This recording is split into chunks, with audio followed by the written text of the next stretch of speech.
Welcome back to Jawa Recaps. Today, we're diving into the chilling horror called Family Possessions, 2016. When a young woman inherits her grandmother's house, she quickly discovers that some legacies come with a deadly price. Dark secrets, restless spirits, and sinister forces turn what should be a new beginning into a living nightmare. We see a girl named Rachel who goes inside an old house.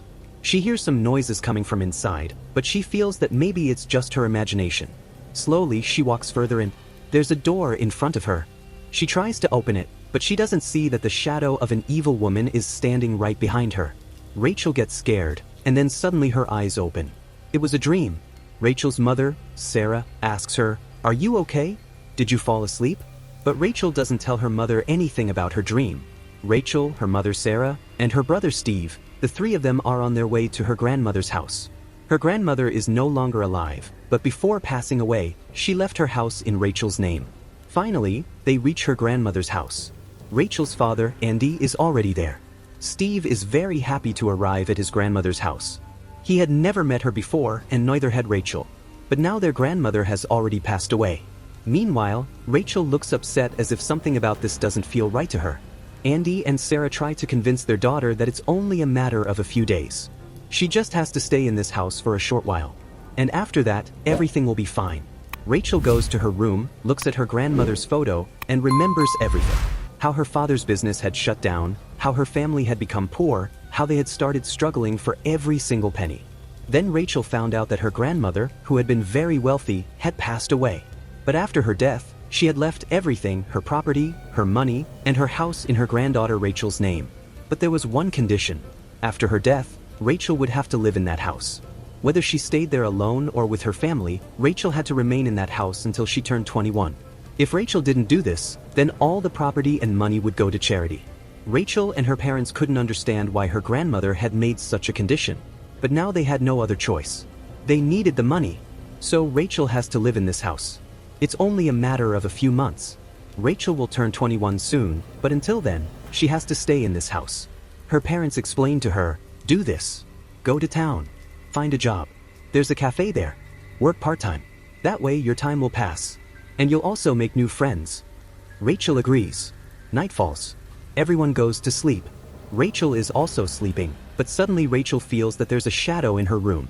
When she opens her eyes, no one is there. She steps outside to close the door, but sees that her room's door isn't closing at all. She feels maybe the door is broken. The next morning, she tells her father everything. Her father says, "All right, no problem. I'll fix the door." But Rachel refuses. She says, "I can take care of myself." Everyone then leaves for their own work. Rachel's father for a job interview and Rachel for her part-time cafe job. On the way, Rachel meets a girl named Maggie who lives in the neighborhood. Maggie asks Rachel, "Have you come to stay in Stun's house?" Rachel replies, "Yes, she was my grandmother."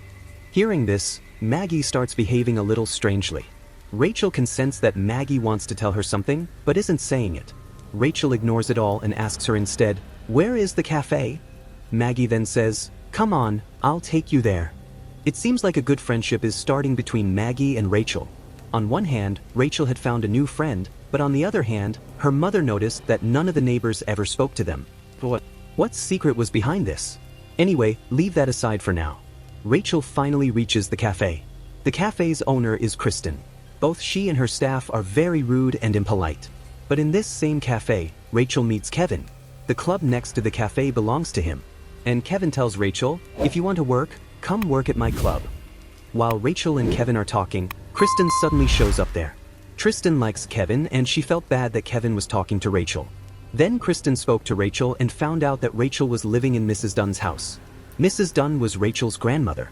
Hearing this, Kristen started laughing and Kevin also became serious. Rachel couldn't understand what was going on. Maggie took her away from there. Rachel asked Maggie, "What is all this? What is it about my grandmother that I don't know?" Maggie said, "Come, I'll tell you." Maggie took Rachel to her home. Rachel asked her, "Please tell me, what is it about my grandmother that makes the whole town look at me so strangely? You know, I've never met my grandmother until today, but I used to write letters to her every single day, pouring out my heart. She's very close to my heart. Please tell me what exactly happened with my grandmother." Then Maggie told Rachel, "Maybe you don't know, so I'll tell you. The people of this town believe that your grandmother used to practice black magic, that she was a witch. Hearing this, Rachel felt terrible. She asked Maggie, "How can you people say that?" Then Maggie told her, "Many years ago, there were rumors that your grandmother was a witch, that she practiced black magic, but no one ever asked her anything. No one said anything to her. But one day, several dead bodies were found in her house, not just one. Some corpses had ears missing, some were missing eyes, and some had no nose. Then everything seemed clear that she was practicing black magic. But the police didn't believe any of this. So they sent your grandmother to a mental asylum, and from then until the day she died, she lived there." Hearing Maggie's words, Rachel said, "What are you talking about? I used to write letters to my grandmother at a nursing home. I even have the address." Maggie explained to Rachel, "Go to that address and check for yourself what it really is. A nursing home or a mental asylum?" Rachel was completely confused, not knowing what to do. Terrified, she ran from there and bumped into Maggie's mother, Suzanne. Suzanne asked her daughter, "Who was that girl?" Maggie replied, "She's Mrs. Dunn's granddaughter, Rachel." Hearing this, Suzanne gets very angry. She tells her daughter to stay away from that witch in her family. But Maggie had now started considering Rachel as her friend. While all this was happening on one side, on the other side, Andy and Sarah were alone at home. Suddenly, Andy feels that someone is in the room next to him. He goes towards the room and sees a ball under the blanket. But when he removes the blanket, the ball is gone. He looks under the bed and sees not only the ball, but also his dead grandmother. Terrified, he screams loudly. His mother comes there, but there's nothing at all. She tries to explain to her son that it's all just his misunderstanding. Andy cannot figure out what really happened. Meanwhile, Sarah finally reaches the address where she used to send letters for her grandmother, only to discover that the address belongs to a mental asylum. Sarah cannot understand why her parents did this to her and why her grandmother, even after dying, forced her to stay in that house. Rachel now wants answers to all her questions today itself. Angry, she heads back home. When she arrives, she hears Paul's voice coming from her room. She assumes that her younger brother is playing inside. Furious, she storms into the room only to find that her brother isn't there. He's actually outside playing. Then, how is Paul's voice coming from inside the room? Now, Rachel herself begins to feel scared. Later that night, when her mom and dad come together, Rachel asks them why her grandmother was in the mental asylum, why they hid it from her, and whether it was true that her grandmother was caught in this house with a dead body. Steve and Sarah realize they must now tell their daughter everything. Steve tells her that yes, it's true. His mother was indeed caught in this house with a corpse, and the reason they didn't tell her was because she was too young. He adds, "My mother was a very good woman, but gradually her mental condition began to deteriorate, and that's when she started doing all of this. That's why I left my mother and moved to another city. That's why I never let you meet your grandmother till today, because I wanted you to stay away from all this. My mother was sick. That's why she was in the asylum. But what the people in this town are saying that she was a witch. That's a lie. My mother could never do such a thing."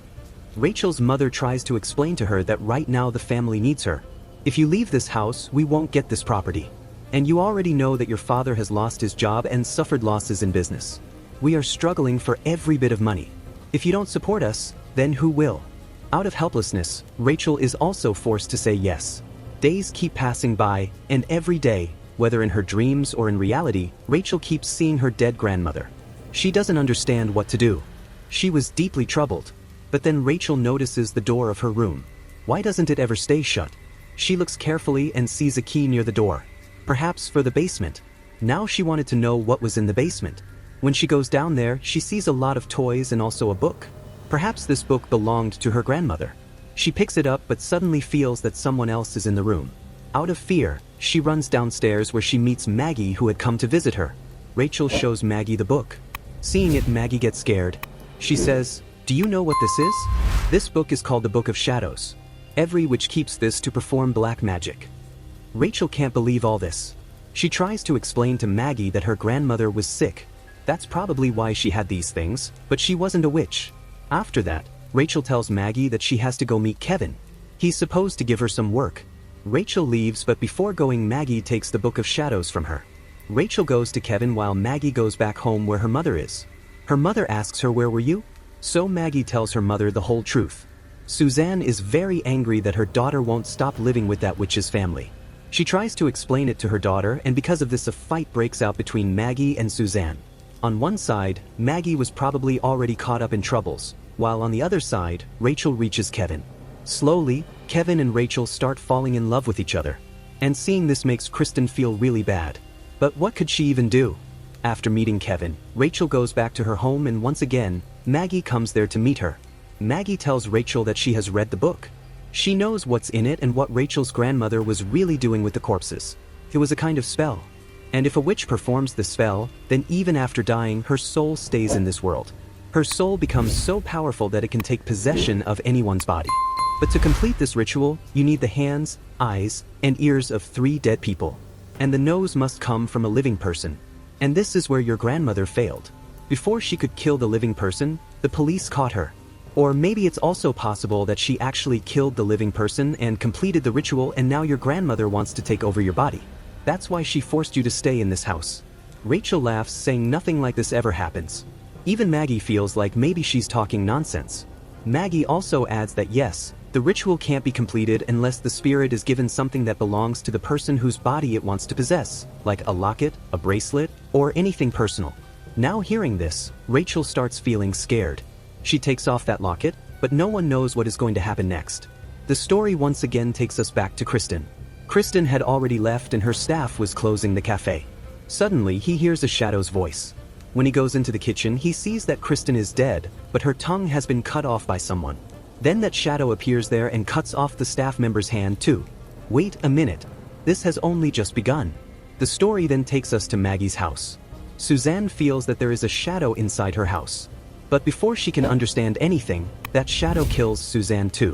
And now finally, the story takes us back to Rachel. Suddenly, late at night, Sarah feels that someone is breaking into her house. Her husband isn't home today as he has gone out for work. Sarah goes outside. She hears some noises coming from outside the house. As she tries to listen carefully, a shadow cuts off Sarah's ear and then kills her as well. Rachel was completely unaware of all this. Suddenly, she realizes that someone is entering her house. She goes downstairs and finds Maggie there. Maggie tells Rachel, "Someone killed my mom.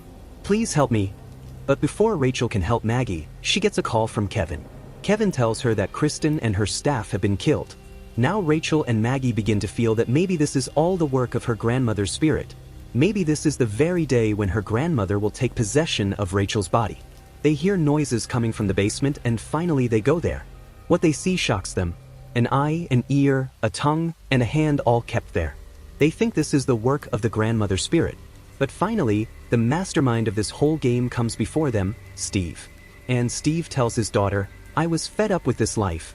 My mother left nothing for me, but she left everything for you, and I had to keep flattering you. But when you and Maggie were talking about the Book of Shadows, I overheard everything, and I decided that I would complete the unfinished work my mother had started. I will finish this ritual, and after that, I will take control of your body, and then everything will be mine." Rachel realizes that her father is now capable of doing anything. But wait, there's still one person we're forgetting. Steve feels like a shadow is following him. When he turns around, finally, his mother, Rachel's grandmother, appears there and she kills Steve. She even bites Steve's nose. The ritual has been completed, and now his grandmother can possess anyone's body. But before that, she comes toward Rachel. To save Rachel, Kevin arrives there. Finally, they manage to escape.